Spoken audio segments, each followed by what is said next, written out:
r/nosleep. Posted by you/likeeyedid. When the town smells like cinnamon, you know someone just died.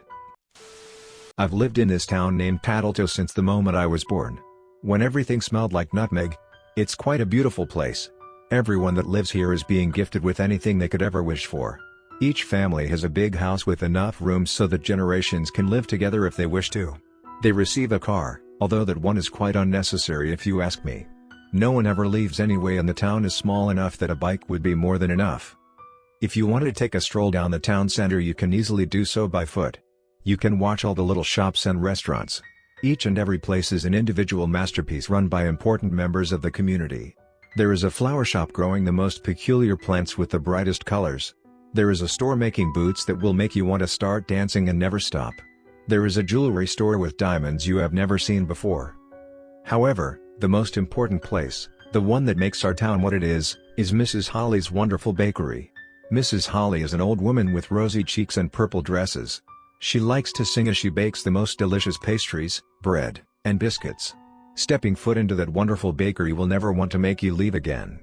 Unfortunately, we are not allowed to buy any of the things produced, not from the bakery or any of the other special shops. The goods are made for export. There is something particularly interesting taking place in the peculiar place we call Tattletoe. You see, every time a child is brought to life in our small little hospital, the town smells of nutmeg. When someone dies, it smells of cinnamon.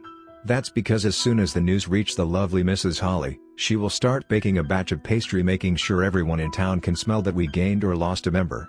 This is something we have all grown accustomed to, and we wouldn't want it any other way. The smell of a town can tell you a lot about its history. You see, Paris smells like butter, Berlin smells like iron, and Naples smells like basil. Well, I have never been to any of those places myself, so I couldn't tell you for sure, but this is how my grandfather would describe them. He liked explaining the world with his nose. My grandfather was the most remarkable person I knew, and one of the very few people who were allowed to leave the town from time to time. He was an exporter. I still remember the day he was taken away. The cinnamon never smelled sweeter. Tattletoe is a special place. The people who have the honor of living here are never short of anything they could wish for. But of course, this life of ease and peace comes with a price. If you live here, you need to stick to our rules. They are not many, and it's not that difficult to oblige. You just need to be willing enough. For example, if you want to live in Tattletoe, you need to work. When a child reaches a certain age, it is assigned to a new job. As I said, we have many special shops. I know, it sounds a little strange. The town committee always says that everything needed is provided for us. If we ever wanted more, it meant we were greedy and not worthy of living in this little paradise. I never understood much about our ideals. You work all your life but are not allowed to buy anything? It felt strange to me, but my parents taught me from an early age that I needed to follow the rules. Now that I am old enough to work, I was assigned to my first job. I assumed I would have to work in the toothpaste factory together with Mom and Dad. The toothpaste that makes your teeth go all black and achy, but instead I got a much better job. One that every child in town could only dream of. I would be working in Mrs. Holly's bakery. "Deborah, oh please. Come in, come in." Mrs. Holly greeted me with a warm smile. It was so early in the morning, the sky was still black, but I knew better than to be late on my first day of work. "Morning, Mrs. Holly, and thank you so much for hiring me. I was a little afraid of what other job I might get." She gave me a sympathetic smile and waved me inside. She handed me my very own apron as we walked to the back of the bakery. I usually work alone, but I heard a rumor that they wanted to assign you to be a shoe tester, and I really wouldn't have wanted your feet to fall off. I furrowed my brow. "Why would my feet fall off?" "Oh, honey, the committee heard about some city somewhere in the States where the people are apparently dancing even when they shouldn't. Now they want to punish them, so produce increased. They need testers to see if the new shoes work accordingly." "Right." I mumbled. All the products were created so someone somewhere could be punished. Don't ask me why. The committee seems to have very clear ideas on how the world should look like. "You know, your grandfather was a good friend of mine. I always had a sweet spot for you, my dear. Your parents were smart only to have one child, some people here." She stopped talking and smiled at me, as if she had almost said something she shouldn't. "Anyway, I was just starting to make a batch of snickerdoodles. Why don't you help me with that?" "Who died?" I blurted out. "You know the Drottles, right? Well, their oldest son fell in love with Jenny Jenkins. Apparently he tried getting her a ring. Poor fool. He knew what would happen if they found out. The longer I worked at Mrs. Holly's bakery, the more I started understanding what was actually taking place in our town. The factories and shops were creating something awful. Everyone that was old enough knew about it, but they chose to ignore it. Even if they all had different reasons. Life here was really perfect. You never had to fear for anything as long as you worked and didn't take any of the products from the forbidden shops. There were enough stores giving out legal things for free. The house, the car, the food, the drinks, the entertainment, and everything else you could imagine. Anything that was given to the people for free was a way to make them live happily and not start asking questions. As there was another rule. Never ask questions.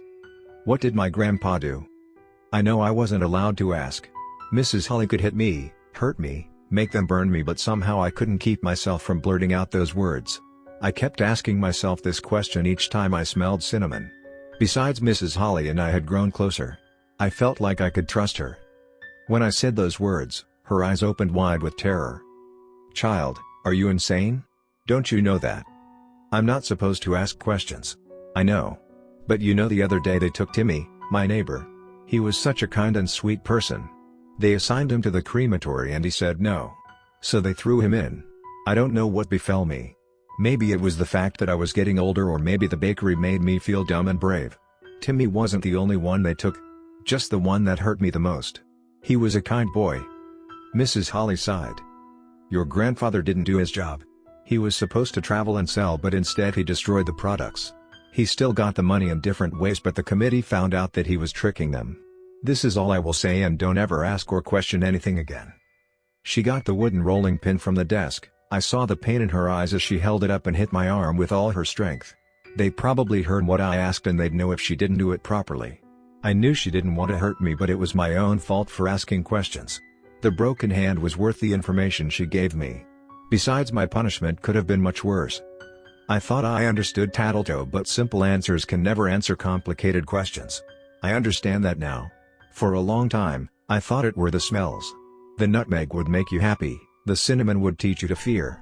Except I spent every day in the bakery surrounded by the smells, and only now I'm starting to become skeptical.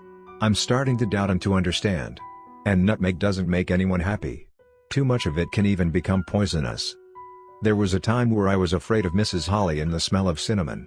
To me it meant death. Now I understand that Mrs. Holly isn't trying to scare everyone by alarming them with the smell, she is trying to cover up the smell of burning corpses. I don't even want to imagine how many snickerdoodles she had to bake after they burned all her children and husband when they tried to leave the town.